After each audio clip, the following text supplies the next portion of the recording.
here, Rocksteady. Come here. What have y'all done to my Batman? Come on, Rocksteady. How did we go from Arkham Asylum, Arkham Origins, Arkham Knight, to this Anthem Avengers live service nonsense? Man, it took a lot for me to get through this game. This AAA online-only games as a service crap is a plague on the game community, and it needs to be stopped. This is not why we loved you, Rocksteady. Hopefully this Kill the Justice League game kills that genre of games. Anyway, I got a review to do. With all that said, there must be something worth experiencing in this game that Rocksteady spent the last 9 years on, right? Right? So is this really a flaming dumpster fire, or is it worthy of spouting yourself? Let's see.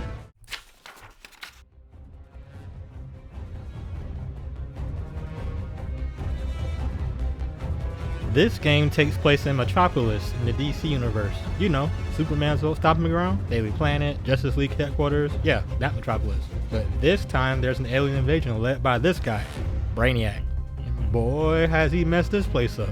But not bad enough that a person playing this game can't marvel at how the city looks. Alright, don't get me wrong. It looks pretty good, and the graphics are crispier than checkers fronts. Still, pretty bare here. Mostly rooftops, expressways, a barren city, almost devoid of any life besides Brainiac's forces, civilians being abducted, and Brainiac's giant ship in the distance. But hey, you can see the ship's arms almost everywhere, and they are messing stuff up. The city will progressively look worse and worse as you progress through the story, which is pretty impressive. The Justice League character designs and the Suicide Squad character designs all look phenomenal as well. Time was definitely spent designing and animating the characters, down to the costumes, facial expressions, etc. Overall, artwork is pretty graphically impressive.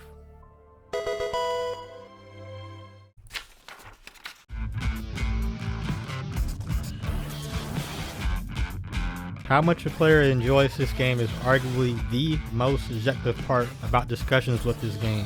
In this game, you choose a member of the Suicide Squad to play with, and you can change your own whenever you like. You gain mastery over and maximize their potential by destroying Brainiac's forces and grinding for legendary or notorious loot.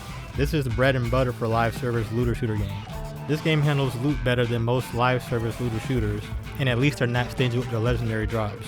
I received my first legendary drop not even an hour into the game. For my 28-hour playthrough, I mostly played with Deadshot and King Shark with more to focus on Deadshot. Each character has their own unique methods of traversal, and they each have their own unique melee attack. That's right, you didn't hear me wrong, melee attack. Ain't no combos in this game, which is weird because there's 4 unique characters to choose from. They are all basically the same with their gameplay. You shoot stuff with each character, and the only difference is the type of guns each character can carry.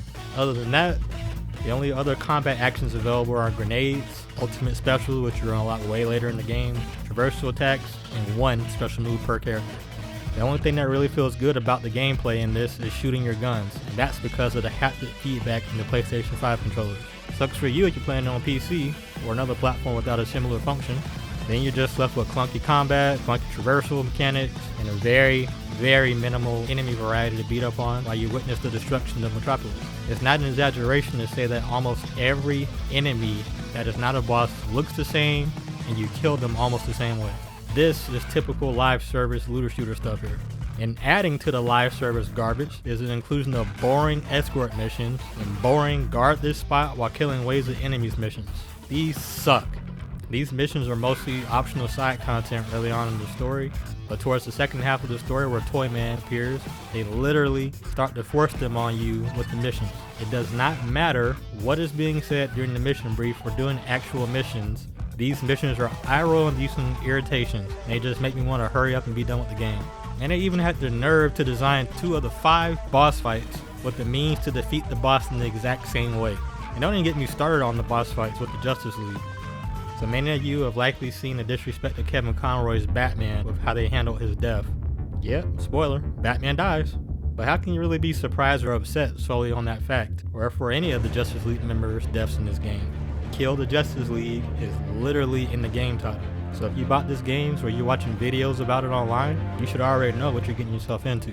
But with that said, this is Kevin Conroy's final role as the Batman of the Arkham games. Batman is my favorite superhero out of any superhero, whether it be DC, Marvel, whatever.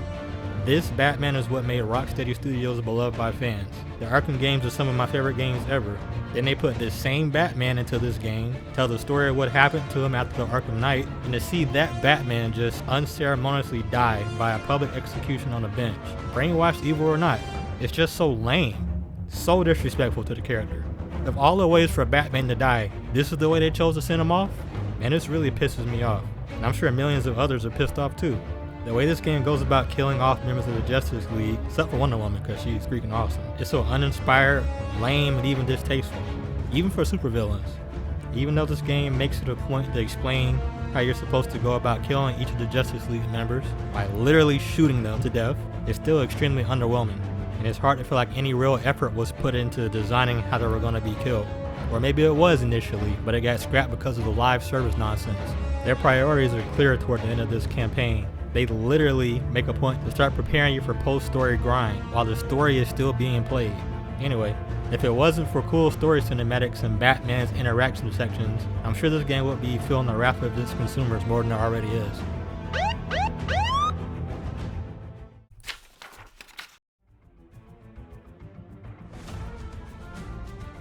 So Suicide Squad Kill the Justice League went live in early access 72 hours prior to the game's actual launch.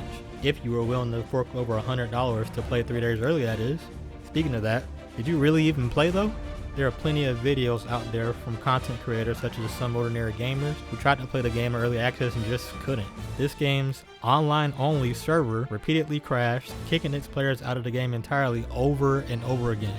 Some players even received a message saying, "Thanks for playing," or something like that. They didn't even do a single thing yet. Plenty of fixes and patches were made, and the game's gotten much better. But this game being an online only game is very problematic. Not only just for playing right now, but in the future. What happens when they shut the servers down? Are you going to be able to play this game at all? I ran into issues with logging into Warner Bros.' server during my playthrough, and this was an entirely avoidable issue. For what reason was this game made online only? So that they can siphon money from their consumers in their cosmetic store? Aside from this annoyance, my playthrough was pretty smooth. I didn't actually have any issues with bugs or glitches, or even crashes. But I did unexpectedly die in every one of the boss fights for no reason, especially with the Flash and Superman. Was this a bug, or am I just trash?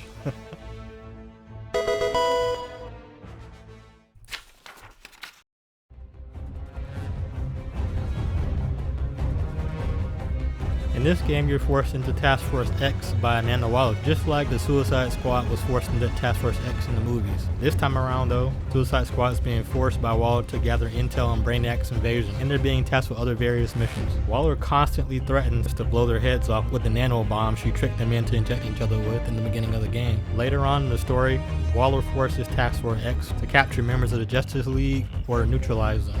Stuff happens during your interactions with the Justice League, and you see firsthand what Brainiac's corruption has done to them. And they have absolutely no issue with killing civilians, especially Batman. Oh my god, Batman is scary in this game. Well done, Rocksteady.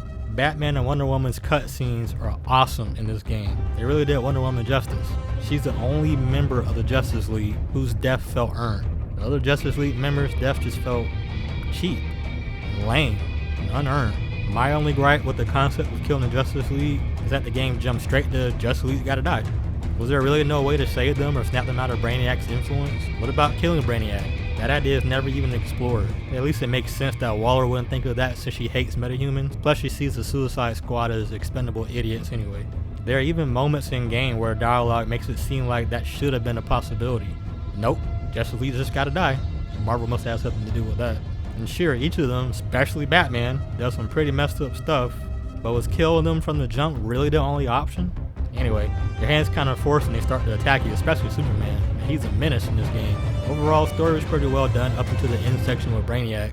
I really don't like that they made the final boss fight just a reskin of the Flash's boss fight. And this is so lazy and uninspired. This is literally just the Flash's boss fight with Brainiac's colors with some yellow and purple diarrhea sprinkled in there for good measure. Don't get me wrong, I'm not a game designer. I don't know what goes into designing these things, but I am a consumer and I know crap when I see it.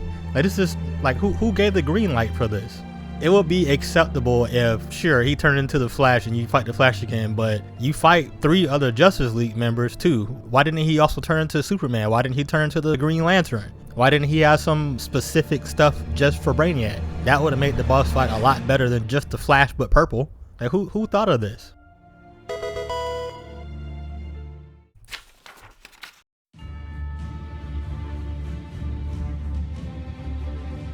This game really stands out in this category. There are collectible files on each of the Justice League members and each of the Suicide Squad members, if you're interested.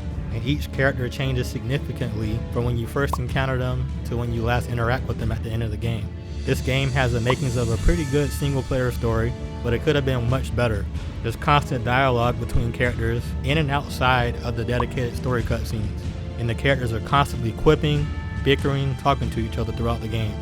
At times I felt like yelling at the screen for Harley Quinn and Captain Boomerang to shut up, but that's probably not as annoying for others. But none of the Suicide members came anywhere close to being as annoying as Amanda Waller. There's literally a part in the story where Waller almost dies, and I would have had no issue with that happening. At times, dialogue can feel kind of corny. It might feel like they're just throwing spaghetti at the wall to see what sticks. Overall, this game really stands out in this category.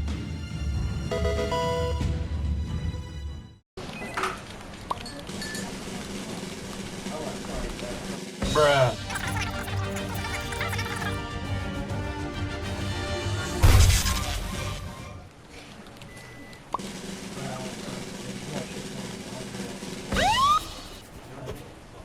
This game is kind of mid. Maybe wait until it's cheaper to buy. This is Detective B signing out.